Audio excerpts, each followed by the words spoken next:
Mr. Leon Perera. Mr. Chairman, sir, heat inequality is an issue I spoke on in last year's climate motion in Parliament. The number of very hot days where the real field temperature, considering humidity, exceeds 40 degrees has increased by about 8 times since the 1950s to over 80 days each year now. The situation is serious.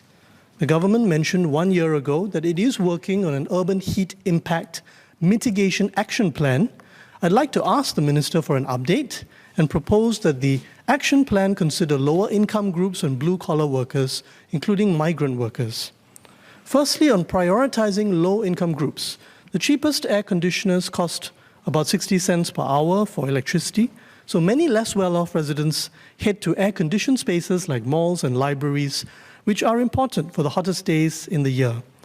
There isn't always space at the library, though.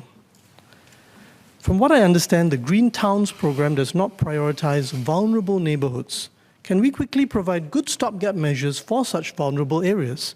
We already know where the warmest areas in Singapore are through Landsat thermal images, and these places often have high concentrations of HDB rental blocks. We could focus our 1 million trees project on areas where vulnerable people live.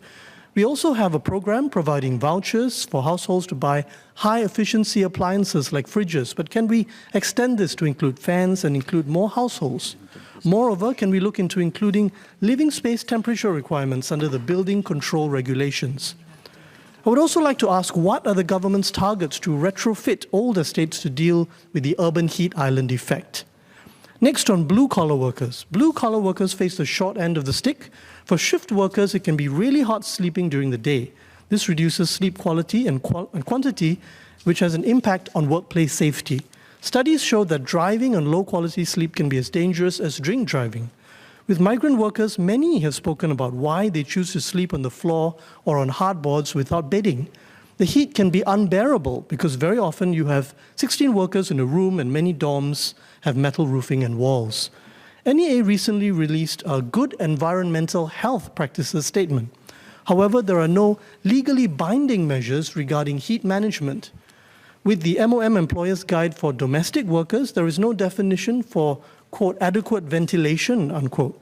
In 2017, one of our NGOs even reported that a domestic worker was made to sleep on the balcony.